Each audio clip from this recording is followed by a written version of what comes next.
Hello, everybody, and welcome to Penguins to Go, your daily dose of Pittsburgh Penguins news and analysis.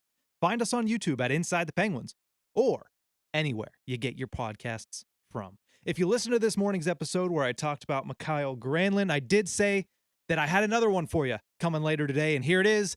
We're going to break down trade deadline day as pencils are down across the National Hockey League. All the moves have been made. Pittsburgh Penguins general manager Ron Hextall makes two on trade deadline day. I guess you could say on trade deadline day. We don't exactly know when the Bonino deal went through. It was announced during deadline day, so we'll say two on deadline day, bringing his total to 4 trades made in the past week.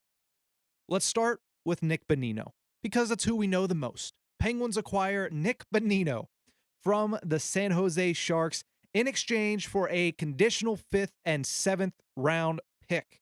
The Sharks also traded a 5th rounder to Montreal so they could retain some salary and get Bonino to the Penguins for 50% retained salary. So his contract is worth basically $1 million. When you look at this deal, you bring in a 34-year-old center on the final year of his contract, mind you.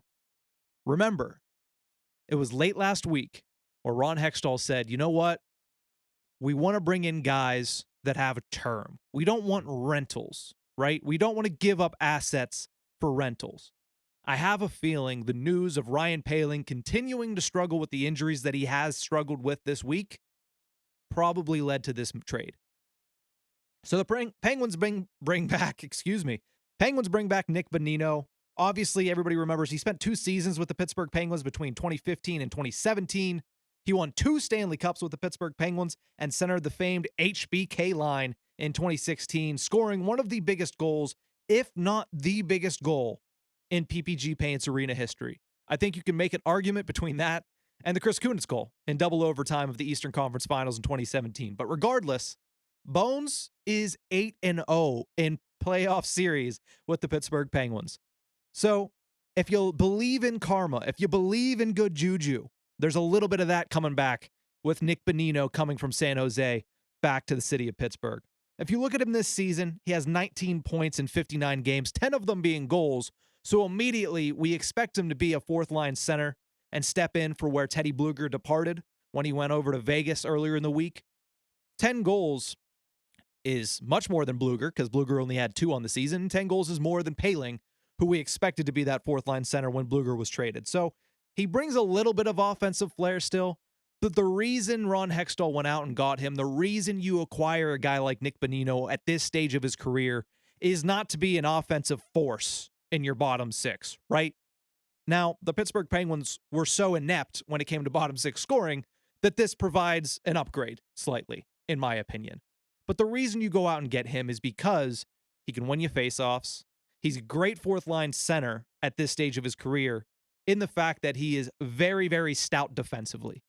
And I've said it a couple times. I don't know if I've actually made a statement about it, but I've said it a couple times. This Pittsburgh Penguins team is not going to outgun anybody, especially once they get to the playoffs. So you need to make sure you have guys, especially in the bottom 6, when guys like Crosby and Malkin and Letang are taking a blow, you need to have guys in the bottom 6 that aren't going to lose you the game in that aspect. And it would be nice if they scored a goal as well, but the main point is they shouldn't be giving up goals. Nick Bonino provides that. Defensively, he is solid. On the penalty kill, he is solid. In the playoffs, he has a proven track record. Like we said, with the Bonino on the Penguins, this team is 8-0, right? 2-time Stanley Cup champion. Hard to disagree with that pedigree. Now, when you look at the bottom 6 after the trade deadline, no, Ron Hextall didn't go out and get the big name, right? Jacob Chychrun was in rumors to the Penguins.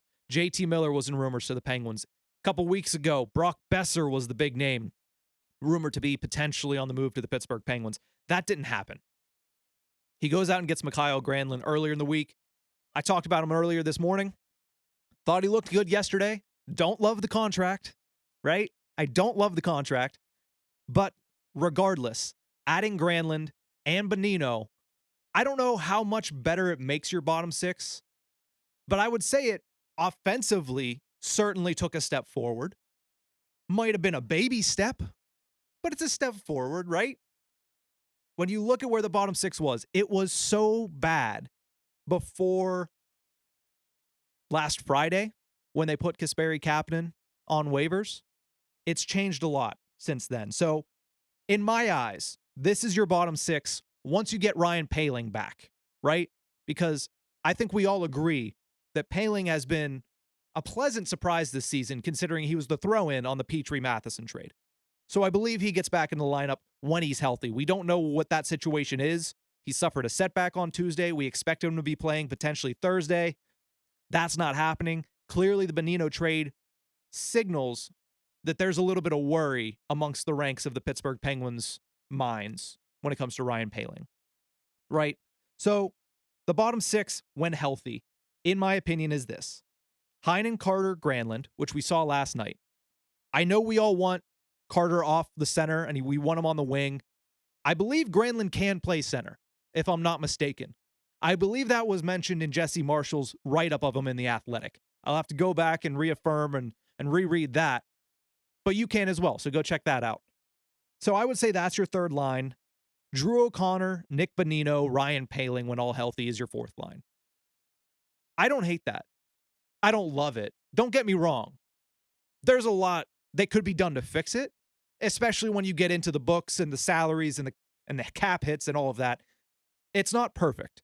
It's not great, even. But I like that more than I liked it 7 days ago, when the Penguins were coming off of that embarrassing loss to the Edmonton Oilers. I like it better. Is it miles better? No. Is it marginally better? I'll give it to you. It's marginally better. It kind of seems like Nylander and Puustinen have been pushed to the side again, which kind of bothers me. And that's something I can get into at a later date. But it doesn't seem like there's a place for them in this lineup anymore. Unless the Penguins are done with Heinen. But Danton Heinen's looked good in the last 4 games that he's played in. The problem with Heinen is keeping that consistency up and doing that over a long period of time, which we'll have to wait and see. The only thing that I ask of Ron Hextall, if he has more moves in him, I don't know if he's going to get fired by the end of the season. I feel like the writing's on the walls, but I might be mistaken. Nobody knows what FSG is thinking because FSG hasn't talked to anybody. It might be over for Ron Hextall after this season, but if it's not, even though I like the addition of Bonino, especially considering you barely gave anything up for him, his contract's up at the end of the season, it doesn't cost that much to begin with because you got it retained through a third party. Don't become the Scotty Bowman Blackhawks teams of the late 2010s. Just don't, right? Getting the band back together is something we've said several times over the past year.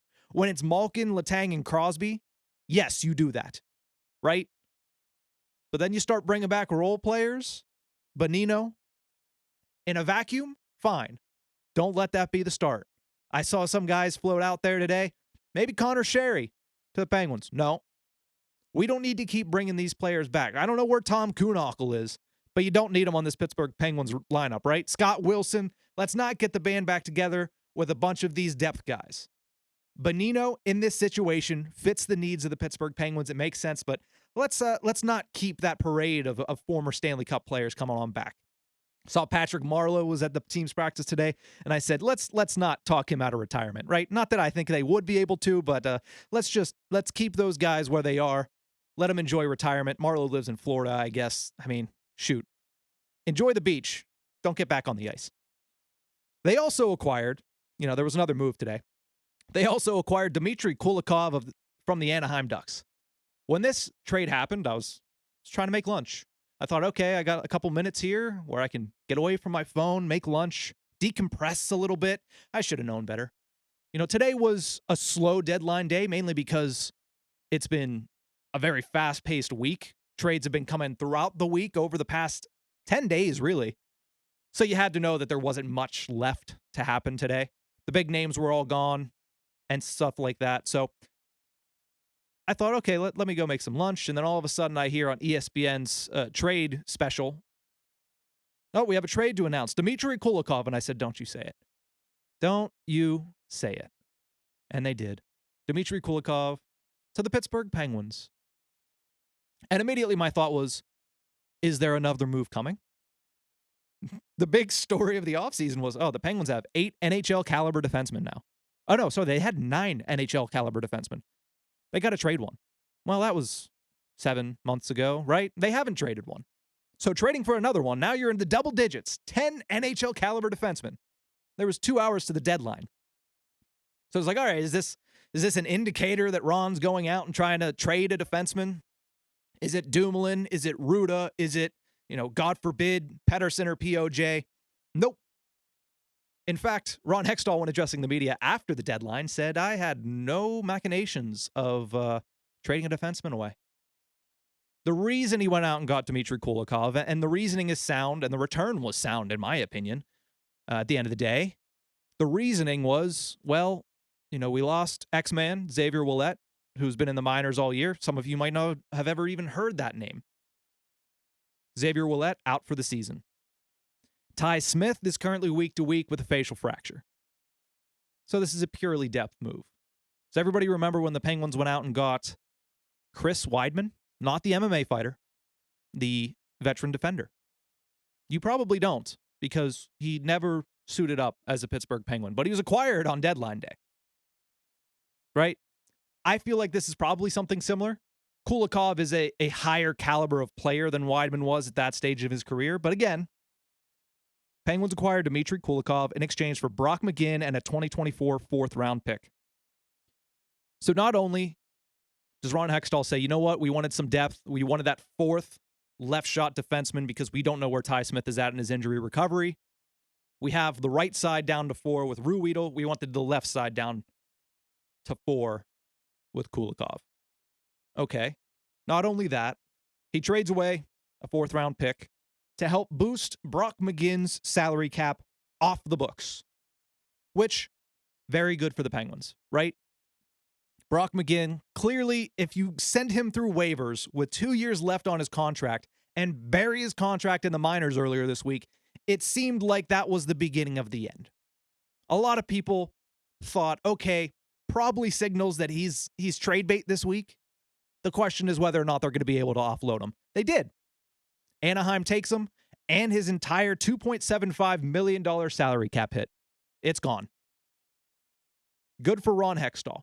Now, I don't know how much of a good grade I can really give him because he's simply erasing a mistake that he made 2 off seasons ago, such as him erasing a mistake with Kasperi Kapanen by placing him on waivers and being bailed out by the St. Louis Blues last week because he signed him to that bad contract in the summer. So I'm not going to give him a great grade for it. It's a nice, tidy piece of business, right? It's a tidy piece of business, and it's him accepting that the deal that he made 2 years ago was a bad deal for the Penguins. He got him out from under it with 2 years left and no retained salary. Good on him. With Kulikov, you get a depth defenseman. Like I said, he might not see the ice. He's a pending unrestricted free agent at 32 years old. He's having a really bad season this year, but he also was playing for a team in the Anaheim Ducks who were gunning for Connor Bedard. And their way of doing that is not playing defense. He's playing with Kevin Shattenkirk. When Shattenkirk was at the top of his powers, he wasn't good defensively. Like, he wasn't responsible defensively, if you know what I'm saying. So Kulikov being staple gun to him on one of the worst defensive teams in the NHL, then you get his numbers that have decreased and declined extremely. If you look at his numbers the season before, when he was in Minnesota, much better. As a third pairing defenseman, not bad. You'll take it, right?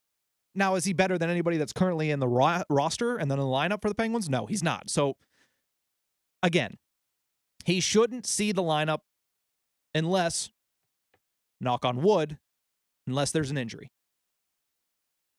So we're hoping to never see Dmitry Kulikov. At the end of the day, injury insurance gets rid of McGinn.